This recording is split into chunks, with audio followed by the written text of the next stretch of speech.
Are you ready? Are you ready? Are you ready? Are you ready? Are you ready? Are you ready? Are you ready? Are you ready? Are you ready to forget your family and your job? World Cup, oh, oh. Football round the clock. Football round the clock.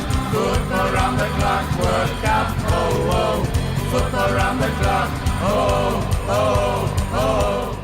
Hello and welcome to Football Around the Clock, bringing you the World Cup Podcast 2. Today we are going to review players that we're all interested in and looking out for teams, and also we're going to review the players and teams that missed out of the World Cup. So yeah, let's jump right into it. I think one of my teams that I think I'm looking forward to this World Cup is going to be Croatia, because they have, Modric, Rakitic, Perisic, and Mandzukic. Yeah, so yeah, they have a lot of deadly threats that can counterattack some teams and really disrupt the World Cup a little bit. So yeah, that's coming from my perspective. Let's go around the clock a little bit and talk about what teams you guys are looking for.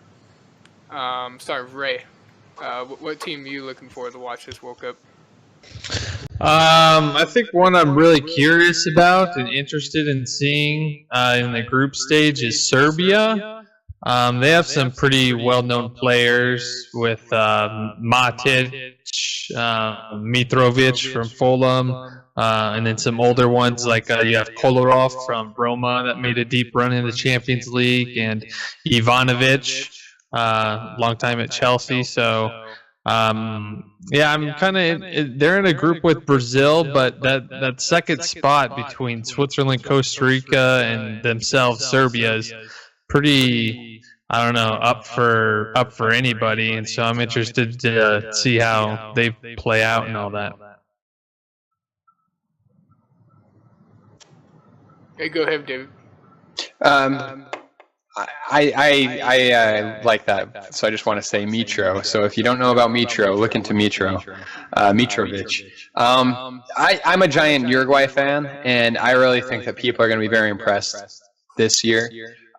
They have Maxi Gomez as a young striker who plays at Real Sociedad. They have 4 incredible young midfielders who play in Serie A, and they have an incredible defense. So I think that there's just going to be this blend of steel and I forgot to mention Luis Suarez and Edison Cavani. You got the steel at the back and the bite at the front. So how can you go wrong?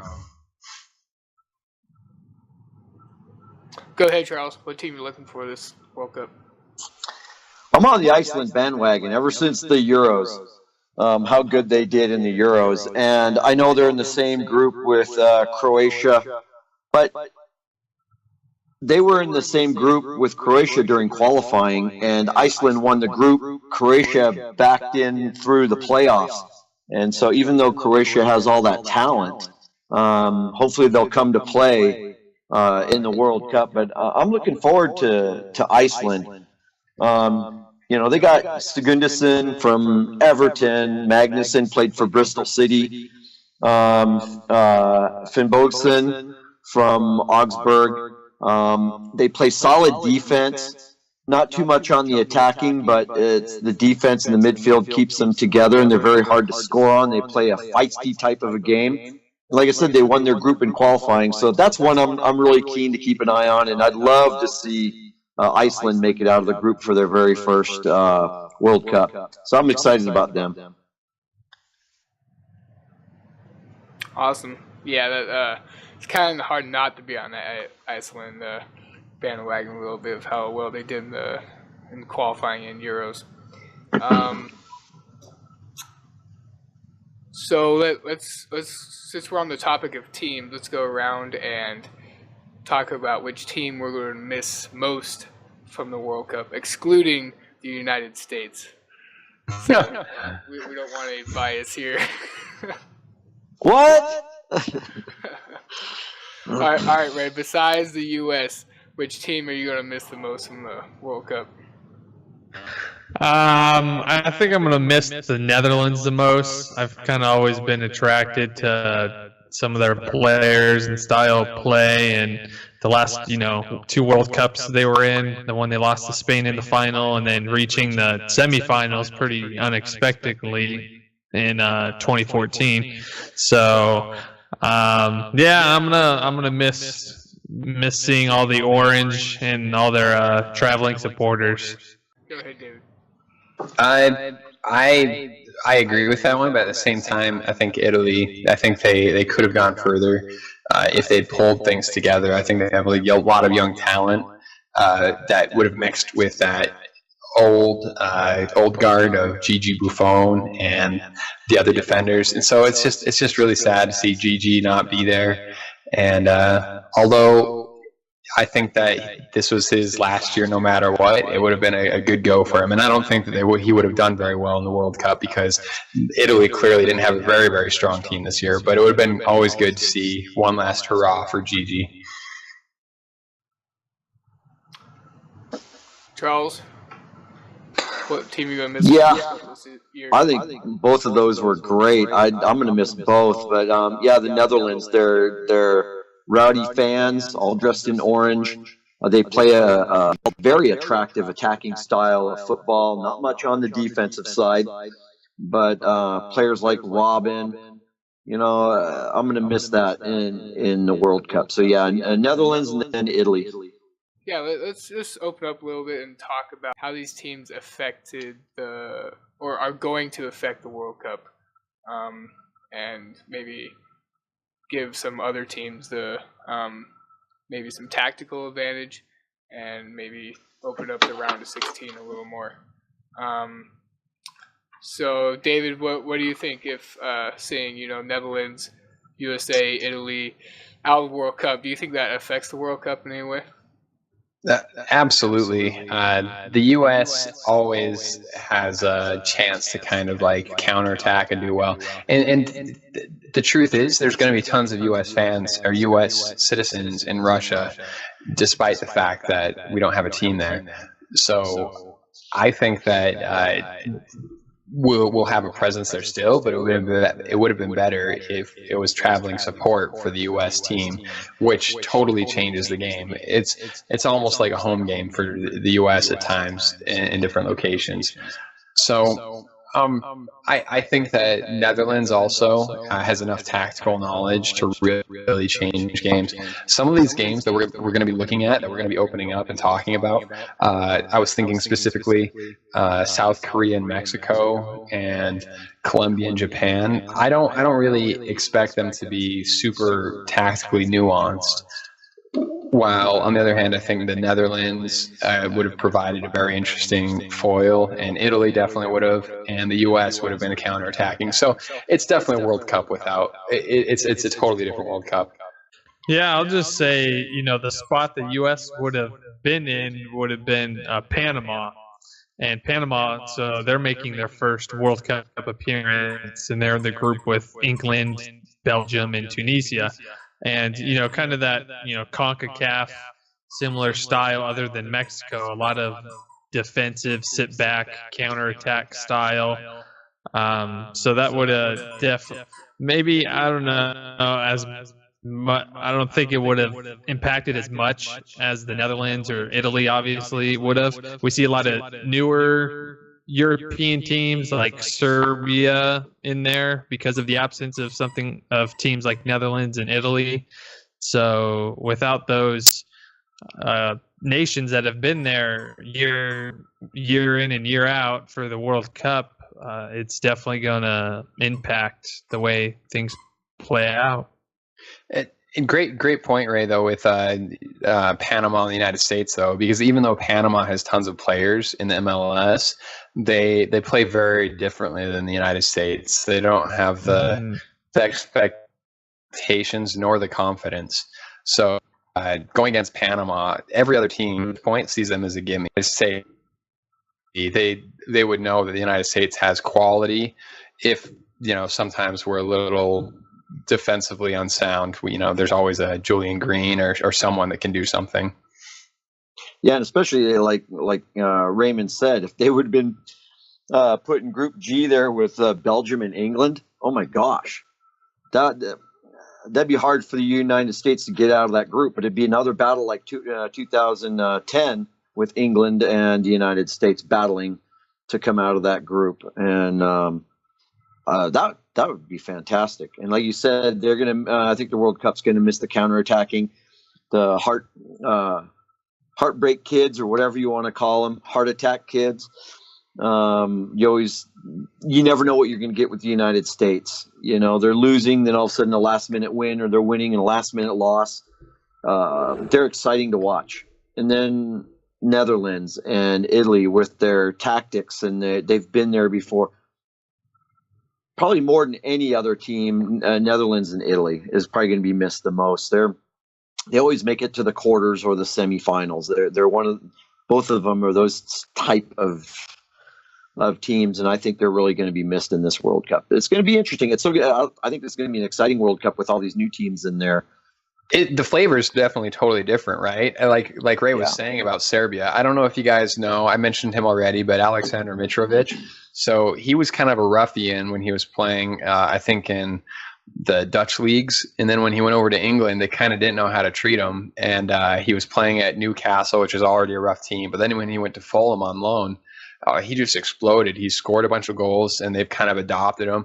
He's a rough kind of character that just he's going to be a character. He's almost like a mini version of Zlatan. He sees himself as Zlatan. So Zlatan's not there, but Aleksandar Mitrovic is. So pay attention to him. He'll at least cause some controversy at the very least. You have any comments, Ray? No, just with the absence of those teams, it's going to open up the door for, a surprise team that, many people don't predict to reach the round of 16 or the quarters. Who knows who it's going to be, but it'll be exciting to watch. I don't know. I'm kind of looking at Senegal in that last group. They're kind of an unknown, but they got some quality players that play in the EPL and other big leagues, and they're in a group with, teams that aren't very consistent. Colombia, Japan, and Poland. It's one of those groups that's kind of up in the air, in my opinion, and so I think a surprise team could come out of that group, and it could be them. Yeah, I totally agree with that. I can definitely see almost any team from that group pulling the upsets. Maybe you can argue against Poland and Colombia to get those two spots. I don't know. Don't take Japan for granted. Majority of the players on the Japanese team play in the Bundesliga and the French league and Serie A, so they have European experience. So they're not a pushover, and I kind of see Japan going kind of far, possibly to the quarterfinals. I think they're that good of a team. So it is an up in the air group. That is true. It is one of those groups that you don't know what's going to happen. So on that note, let's go back to the groups and talk about maybe some upsets that you guys want to happen or are expecting to happen in some of the groups. Let's start with Charles. Do you have any expecting upsets or maybe some upsets that you want to happen in the group stage? Kind of, yeah. One is everybody, at least here in the United States, because obviously USA didn't make it. Everybody's jumping on the Mexico bandwagon, and I don't think Mexico's coming out of the group, and I'm not rooting for them like everybody else is just for TV ratings. I hope they don't come out of the group because they're the USA's biggest rival, so why am I going to jump on the bandwagon of our biggest rival? Would a Man City fan or a Chelsea fan jump on the bandwagon for Man U in the Champions League? I don't think so. So I'm not rooting for Mexico. I hope they don't make it out. and I don't really think they will make it out with Sweden and South Korea in there. I don't think they're as good as everybody thinks they are. Another upset is, like I said, Group D, possibly Iceland. Croatia with all that talent. Nigeria is really good. But the way Iceland did in the qualifying, they won their group with Croatia in that group. So that could be a potential a big upset to come out of a group that's nobody's expecting to for their first time. So those are two that I'm kind of expecting possible upsets. Since you're mentioning Iceland, I'd like to throw in Iceland versus Argentina. I know that everyone's expecting Argentina with all their attacking talent to do well, but if you look at their team, their defense is in shambles, their midfield is in shambles. Sure, they have some of the best attackers in the world. You can't say no to Sergio Aguero or to Dybala or Messi or even Higuain, who's just had an incredible past while. But I think that this is a game to look forward to. Can you imagine what will happen? I was going to call this a make or break game for Argentina. Can you imagine what will happen if Iceland just came out and put 2 goals past Argentina and then just shut up shot? They just shut down the door on Argentina. That might break Argentina's heart right there. Yeah. So. And that's an interesting group because Croatia with all that talent. And I'm really looking forward to Croatia versus Iceland because I think that's the game that's going to decide who goes on. And that's going to be an intriguing game. Talent versus defense. Yeah, to play devil's advocate to what you're saying, there's always a team that they might not qualify well, but they're like, we know when to turn it on. Yes. And you have to imagine that Rakitic and Modric, with all the Champions League pedigree that they have and all the incredible games they've been through, they know that they need to turn it on at some point. So against Iceland, they might be able to put them away. I'm not sure.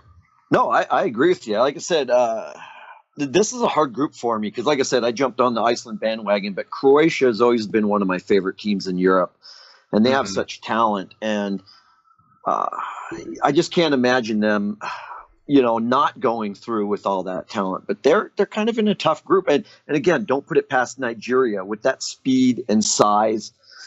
African teams are usually not known to play very good defense, but they have speed, a lot down the flanks, and they can score, so you can't put it past them either. Yeah, absolutely. This was my other, I don't know if it would be quote unquote upset that I was looking at, but I was thinking Brazil and Switzerland. And so we had been kind of talking about how good Brazil was looking. I'd been talking about that with a couple of people, but Switzerland, they kind of the I don't know, the quiet, efficient people that, they sometimes have a little streak of anger. But remember the 2010 World Cup when they seemingly came out of nowhere and put a couple, was it 1 goal against Spain at the very end? I don't know, but they just held them at bay the whole game, and they shocked Spain. And I can easily imagine that happening again against Brazil, just forcing other people to have to beat them. I know that Brazil has tons of talent, but if you just take away Neymar and some of the movement, and then who knows? So that was my original thoughts. Switzerland and Brazil. I think Brazil would still get out, but I think that they might beat them. Yeah, I think one of the games I'm looking forward to is, I don't know, kind of obvious. I don't know if it would be, it's the last group stage game of anyone, England versus Belgium. That'll be, in my opinion, I think it'd be a huge upset if England beat Belgium. But that's one that I'd be looking forward to. Just real quick, why do you think that's an upset? Just, I want your opinion on that. Not to dig yourself into a hole or get all the England fans mad at you. No, I'm supporting England in this. I just don't think that. I know they're young, they're different than previous ones, but I don't know. It's just kind of that it's England type thing. It's the England mentality, is what you're saying. Yeah, exactly. Okay. I'll buy that. From listening to press conferences and the players talk, and there's not a lot of pressure, it seems, from like the country or media or expectations on them this World Cup. I think it would be disastrous, obviously, if they didn't make it out, but I don't think they're expected to really do anything either. I heard in one article they're how do you say, they're described as a bunch of nice guys. And so, you have a lot of Tottenham flavor on that team, and Tottenham's been criticized for not being able to win anything in the Premier League. And when you say nice guys, you're saying it as an insult, right? You're saying that they don't go for the throat and put games away. Yeah, exactly. That's what this article was saying in the media about. Yeah, they're not. Yeah, they don't know how to, I guess. Yeah, be convincing. They don't have the killer instinct or whatever. Exactly. They need. Yeah. Exactly. So, I think that'll be a huge, interesting game to see. I guess another one in that kind of wide open group with Poland, Japan, Senegal, and Colombia. I'm interested to see the Colombia-Poland game. I think that'll be a pretty interesting match between kind of contrasting styles, and I don't know. I'm just interested to see how that one turns. No, I agree. I think both those games you mentioned are going to be fantastic. But going back to the England-Belgium, so even with this new style that they've created, to me, at least the last few games I've saw of England, they kind of look like Liverpool. They're very fluid. They're very fast. They're very attacking. So do you think they still have that old England flavor of a possible disappointment, even though all these changes? I know they're young, and with youth comes inexperience, but I like what I see out of England, and I don't know. Maybe I just see a different point of view that the media and you guys see from England. I like what I see, actually. It's if I want to throw in what Ray's saying, the media usually is incredibly critical of England, and they make it very difficult for the players to play in a relaxed manner. And I think in the past they've had players like Gerrard and Lampard and a bunch of other players like that actually add to that pressure. So I think that this year they're going to do a lot better, because the only pressure is going to be from Harry Kane saying, "Let's win." And I think that's actually a good thing. It's not, "Hey guys, let's not disappoint our country." It's, "Hey guys, let's win. Let's go out." So although I agree with what Ray is saying about the constant criticism of Tottenham, which I think does carry over to the England squad. Sure. I think that all in all, they have a good chance to just go out there, play a good World Cup, and then get into the 16 or maybe even the round of 8, and then take that experience and just build on it. I think it could be a great building year. No, I agree. I agree with what both of you guys are saying. I just wanted to see your aspect of, both sides. So yeah. Oh yeah, I'm definitely hopeful. I just, like I said, it being England, everything's changed, but it's kind of a just wait and see approach. It's really hard to see what's forthcoming in my point of view. You're not sure if it's like the more things change, the more they stay the same kind of deal. Yeah. That could be too. Yeah, exactly. You're absolutely right. So we'll see. Move on if you guys want. We can move on to players. Yeah, you got something to say, David? Is that about some players you want to watch? Yeah. So, I've been going off on him forever, but if you guys haven't done it yet, you guys got to find a YouTube highlight reel, and I know this can make anyone look good, of the Uruguay show, Lucas Torreira. So he's a short little guy. He plays defensive midfielder, and he will just open your eyes, because he has the best control, and he just makes you know those players kind of like Isco. He's a similar player to Isco, but it's defensive midfielder instead of attacking midfielder. So clearly, what I was going to say is clearly watch Isco and Marco Asensio. Clearly watch those guys. But the guy that you might not know, Lucas Torreira, he'll just own games all by himself. So that's the first person I had off the top of my head.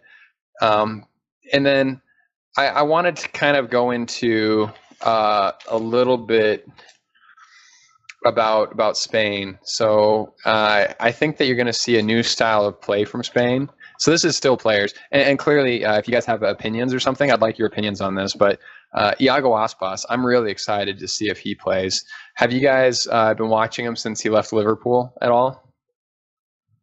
No, I can't say that I have. Sorry. Not much. A little. Yeah, I guess that's my point. Is that everyone kind of was like, oh yeah, Iago Aspas, he had his chance at Liverpool and then he failed, but he really has done great. He went back to his hometown club, and he's had incredible seasons. And he's also he's 30 years old, but he's in the World Cup and he's expected to play quite a bit. So he's kind of the false nine / small forward that can pass and do everything that Spain needs them to do that they've been missing. So remember Euros 2012 when Spain played against Italy and they had to play Cesc Fabregas as a false nine? Mm-hmm. This is what Spain needed. This is what they were missing, was a forward that can play that false nine / play forward / pass the ball and just create within the Spanish framework. So Iago Aspas is going to do things if given the chance. So those are the two main players that I want to mention: Lucas Torreira and Iago Aspas. All right, who wants to go next? Who has some players they want to talk about? Yeah, I have a few. And before I get to my other team besides the United States, there's a couple other ones. We'll start with Belgium. Everybody knows De Bruyne, Hazard. Lukaku looks really good. He just scored in the last friendly. But the player I'm interested in, because he's just coming off of injury, is Batshuayi. And how is he going to play? I want to watch him just coming off of injury. How fresh he's going to be. Is he going to be kind of, nonchalant because of his injury? Or if he gets back to his scoring ways, him and Lukaku up top, I mean, Belgium could be unstoppable. How is Bats doing in Germany? Scoring like crazy. When he got loaned to Dortmund, he just took over, and he just normal. He was scoring like crazy. So that's why I'm interested. If he's healthy, they're going to have a potent offense with him and Lukaku up top. And then another player with Croatia. Again, you can tell I'm a Bundesliga fan. I'm looking forward. I want to see Kramaric from Hoffenheim. He was a second leading scorer on Hoffenheim behind Uth, who just left actually and got signed by Schalke. So I want to see how he does and see if he can continue. He had a lot of assists, but he also had a lot of goals. So that's one player I'm looking forward to. And then now to my team, Germany. There's a lot of players. Is Mueller going to continue his World Cup scoring streak?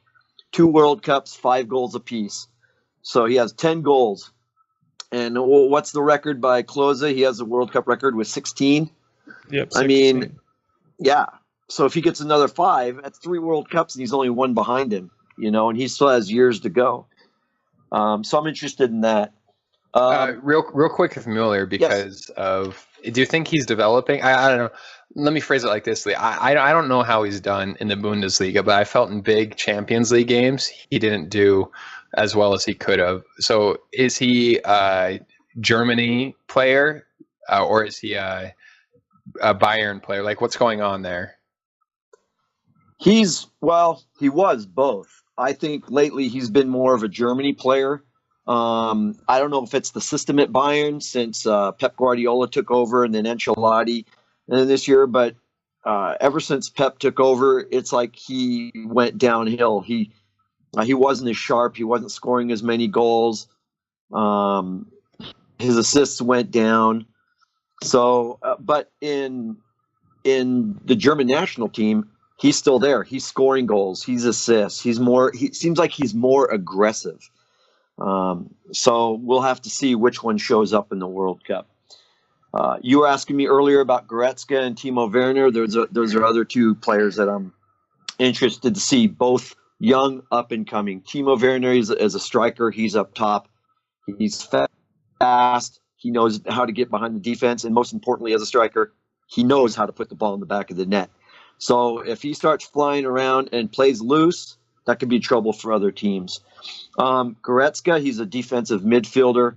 He's young. He just left Schalke. He's signed with Bayern Munich now.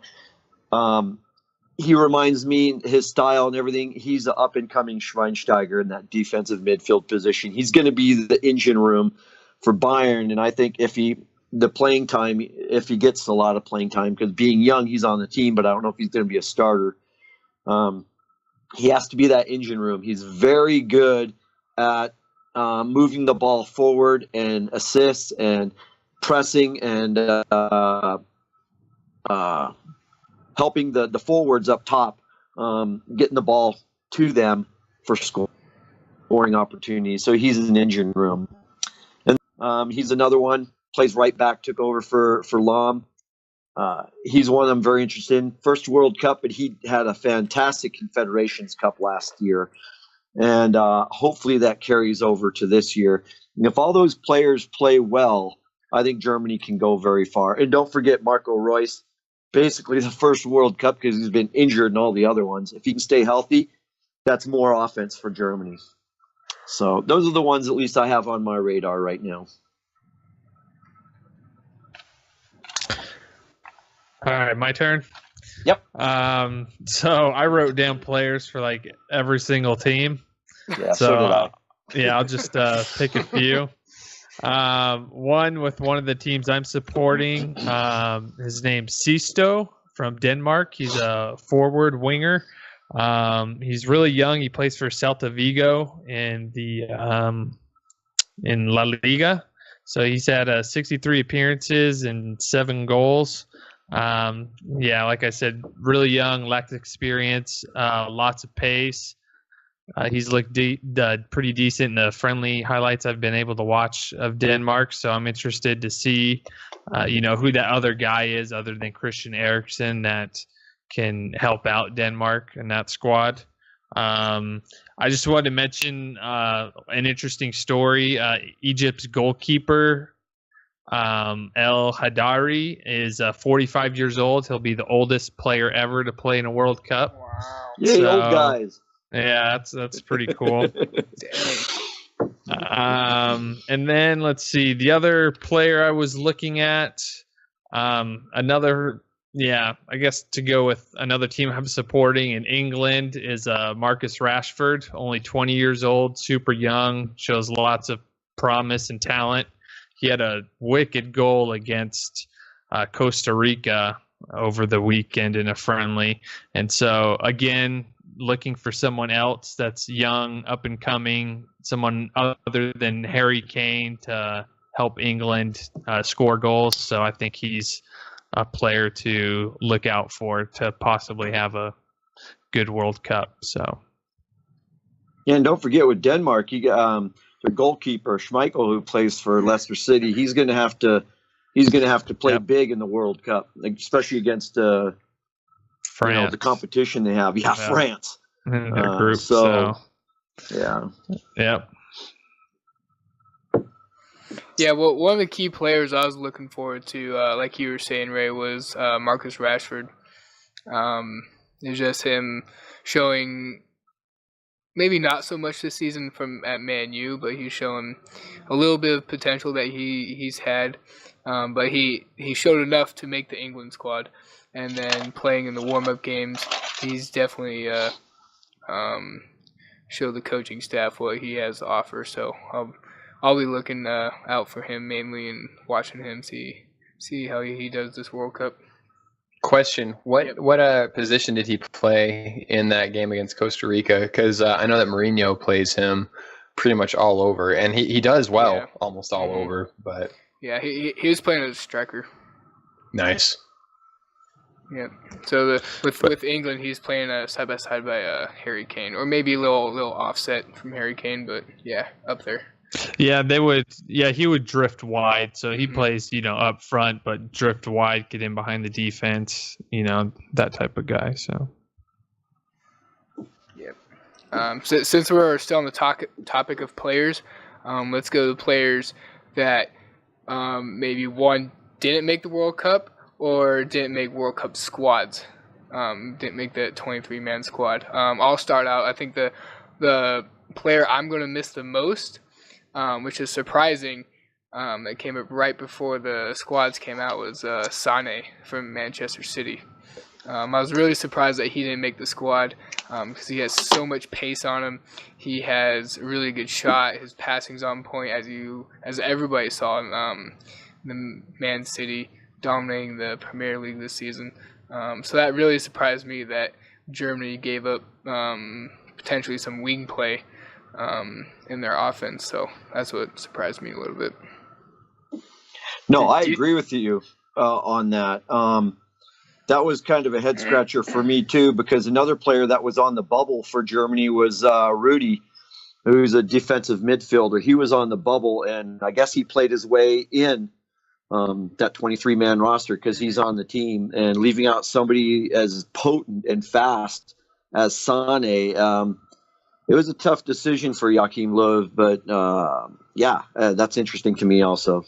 So, do you think it was Royce's fault that Sané didn't make it? I don't know about if it's Royce's fault. Are you talking because he's healthy and he? Yeah, I'm just saying, like, who else was keeping Sané out? Because who else do they have as that kind of direct attacking winger? I don't think Draxler is the one that covers that. He's not that fast. No. Well, Draxler is a winger. They have Özil. He plays the wing. Yeah, it's not so much the position that I see. It's more like when you need a game changer. Germany's having trouble, and like they're getting pushed back, and you want someone to just attack. Yeah, I can't imagine anyone better than Leroy Sané. I can't imagine any team in the World Cup other than Germany not putting him on their squad. Exactly. Yeah, with all that talent, maybe it could have been Royce, but I mean, I don't know if Sané is up in that caliber yet. As Royce has made a name for himself. He knows how to score. He could be a captain if he wanted to. He's a leader on a team. Sané's still young and learning, but yeah, I know it's interesting. It must be nice to have so much talent that you're leaving talent off compared to other World Cup teams. I mean, that is true. And that's why Germany's still one of the favorites, even though they've kind of got younger. They're still one of the favorites because of that. Do you think? Oh, go ahead, Ray. Sorry.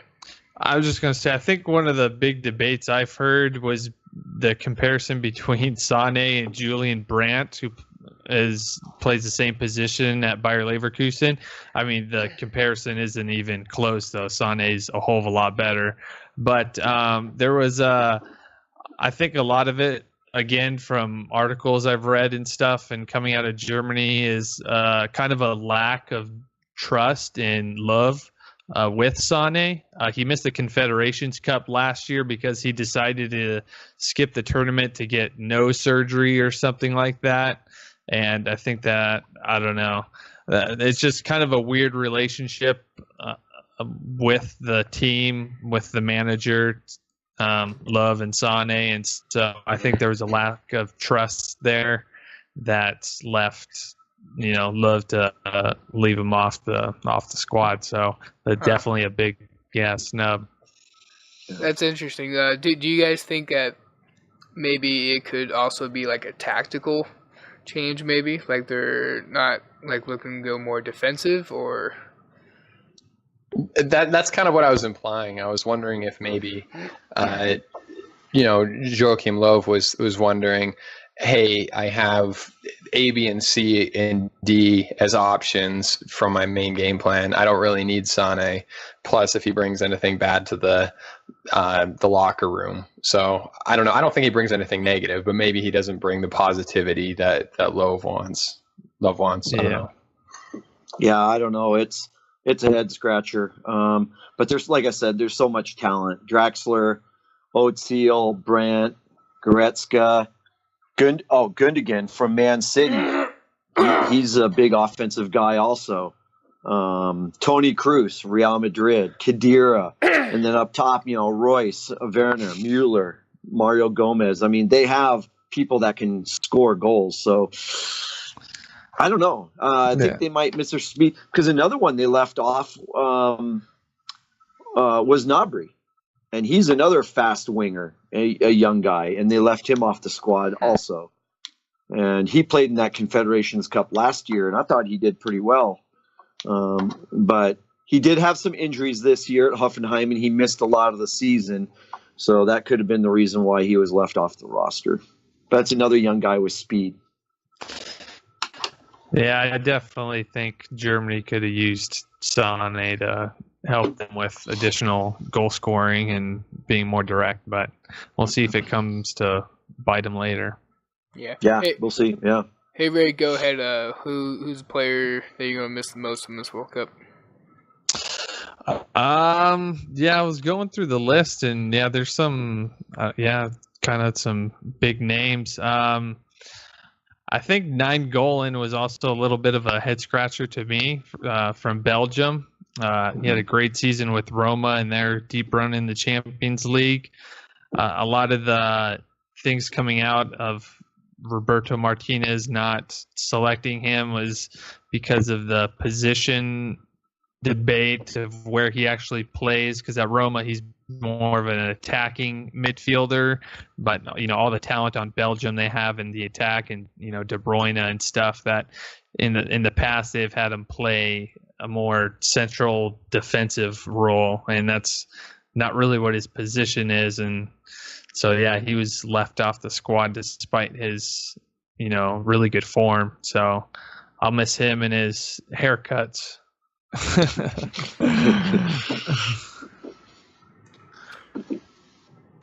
Yeah, go ahead, David. For me, I was thinking Mauro Icardi from Argentina. I'm not saying that he's the flashiest player. If I was gonna go for that, I might go for someone on Italy or Chile. But I think Mauro Icardi is a guy that could really change things for Argentina. I know that there's been problems in the past, but Argentina seems to have trouble doing any creation outside of Messi, and I think that Mauro Icardi really could have changed it for them. So mainly, I've already predicted this. I don't think Argentina is going to go and do very well, and I think that I'm going to blame partially not on that they didn't bring Mauro Icardi. So sorry, Argentina. All right, go ahead, Charles. I think Coman. I think France is going to miss Coman, even though I have France going all the way. And I understand why they left him off. He got injured halfway through the season. He just came back towards the end. He's recovering, so he might not be fit. He just, right now, he's still training for next season. So, I mean, that's obvious not being on there because of injury. But I think France might miss him because of that, because he's a young guy. He has speed. He can blow by most fullbacks, and he has great assist ability, and he has a great leg for shooting. So I think that's one player that I'm kind of going to miss watching for France coming down the side is Coman. If I could just add another one in there, sure. Adrien Rabiot from France. He plays for PSG, midfielder. He had a pretty good season, and that was kind of a big debate out there of why he wasn't on the France squad. I know they have a stacked midfield, but I guess he was the odd man out. So he's one of my favorite players to watch on PSG, and I know that if you look at France's newspapers, they always say that Adrien Rabiot is like a little, I don't know if the word like egocentric or something like that. But everyone outside of France sees it as a big miss for no reason. Inside France, they see it as a kind of a very obvious locker room choice. But I don't know. It doesn't make any sense to me either. And he's a great player. Yeah, he definitely is. Awesome, yeah. So I think that pretty much wraps up our 2-part World Cup review. We got technically 2 days left till the World Cup. So make sure you guys tune in to Fox and start looking at the groups, looking at news. And I know today most of the teams arrived in Russia. So teams are getting ready. Everybody's getting ready. So it should be really exciting. Let's go around and do some closing comments. Ray, closing comments? Yeah, I'm just super excited. Like we said, we mentioned the teams that aren't going to be there, but there's a lot of new flavor in this World Cup. A lot of things that are unpredictable, in my opinion, that, I have a hard time foreseeing what's going to happen. And that just makes the games and the matchups all the more exciting. And so it'll be a great World Cup, and I'm excited to see it. I'm excited for some of these lesser known names, like Ray said, to play and maybe to be more open against each other than, for example, a U.S. team, which feels like we can't disappoint everyone's expectations. So I'm really excited for some games like South Korea, Mexico, seeing Iceland play, like Charles said, Colombia and Japan. I think those are all going to be very exciting games. And with some of those groups, who knows who's going to come out of there. So I'm hoping for upsets and I'm hoping for excitement. Argentina, Iceland, I think it's a really big game. So yeah, 2 days away. And then for me, it technically starts on Friday because that's when Uruguay plays, and then Saturday, Spain versus Portugal. So let's do this. No, I agree. This is a different flavor World Cup. This is the unknown because we have so many new teams and teams that traditional teams with a lot of young players. So this is going to be an exciting World Cup, and I think we're going to have some surprises coming out of the groups, and maybe even 1 or 2 surprises moving on in the knockout stage because of the unknowns. I don't think it'll be a traditional World Cup, but I'm looking forward to it. This is going to be fantastic.